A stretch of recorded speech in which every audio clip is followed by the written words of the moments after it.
सरकार ये फरमा रहे हैं आलिम को आबिद पर इतनी फजीलत हासिल है कि तुम उसका अंदाजा ही नहीं कर सकते। और नात खानों को इज्जत देकर उनके मुकाबले में उलमा को जलील करने वालों, नात खान ज्यादा से ज्यादा एक आबिद हो सकता है, ज्यादा से ज्यादा नेकी करने वाला हो सकता है। और ये फासिक फाजिर नात खान की दाढ़ियां नहीं है। आला हजरत ने फरमाया फासिक नात खान से नात पढ़वाना हराम है। फतवा ने पढ़े, दाढ़ी मुंडों को खड़ा कर दिया है, दीन को बेचने वालों को खड़ा कर दिया है। आप चर्च पिए, लड़की बाजी करें, जिना करें, इन्हें कोई परवाह नहीं है। नाते पढ़ेंगे, हमने इश्क रसूल आम कर दिया, लिफाफा वे में रखा, बाढ़ में जाओ, निकल लिए साहब। हम इनको इज्जत दे रहे हैं, उलमा का वकार कम हो रहा है। ये कैसे उलमा के बराबर आ गए? ये सवाल हर जगह मैं बयान में छोड़ता हूं। यहां पर भी कोई मुहिब बैठा हो तो आपसे गुजारिश करता हूं, जाओ जवाब लेकर आओ। किसी नात खान की फजीलत में एक आयत, एक हदीस ले आओ, क़यामत तक लाओगे मैं तुम्हारा गुलाम हूं। कोई फजीलत नहीं है इनकी, ना कुरान में ना हदीस में। उलमा की है, हमारी है, वारिस नबी की है। और हमने इनको इज्जतें दे देकर लाखों रुपए खिला पिलाकर और ऐसा कर दिया। अभी मैं पंजाब में गया एक जगह बयान करने, उन साहब ने FIR की कॉपीज मुझे भेजी, मेरे खिलाफ नहीं। किस बात पर?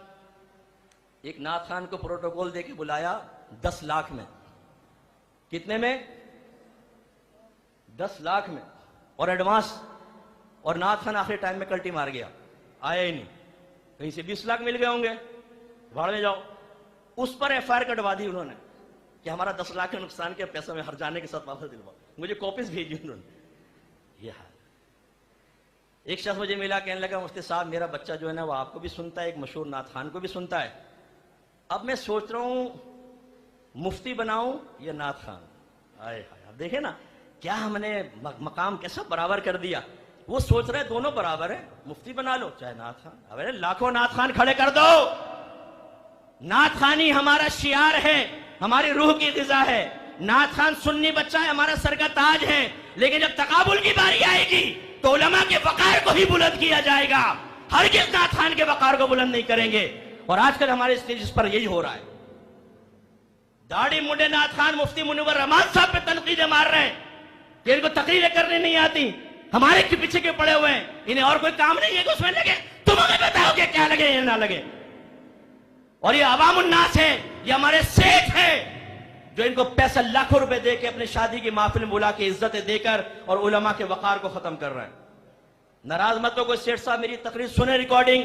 अगर मैं गलत कह रहा हूं, मैं हाजिर हूं। सोल्जर बाजार में मेरी एकेडमी आई है, मेरे सामने बैठे हैं, हम क्वेश्चन करते हैं, करें हमारे साथ डिबेट कि मैं गलत कह रहा हूं या सही कह रहा हूं। एक महफिल में मैं गया, मुफ्ती मुनव्वर रहमान साहब, एक दो और उलमा, शादी की महफिल थी। नात खान को बिठा दिया साहब, पौने घंटा नात खानी करता रहा। इसके बाद जी मुफ्ती साहब दुआ कर दें। मुफ्ती साहब बैठे, माइक हाथ में लिया, फरमाया दुआ तो मैं करूंगा, अगर इजाजत दें तो मैं कुछ कहना चाहता हूं। अब मुफ्ती साहब से कौन छीन सकता था माइक। फिर जो मुफ्ती साहब ने सही की तबीयत साफ की है ना, ये बड़े बड़े उलमा बैठे हैं, आपने पौने घंटा नात खानी करवा ली, 10 मिनट का बयान नहीं करवा सकते थे।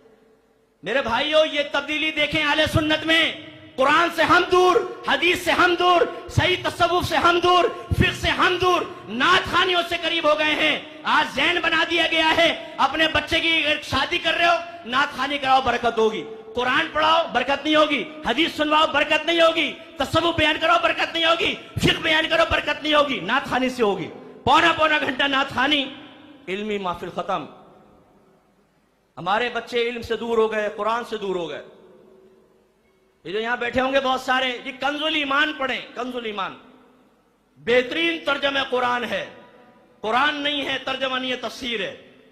बिल्कुल सही कहा, मेरे आक़े नेमत का कुरान तर्जमा कुरान ऐसा ही है।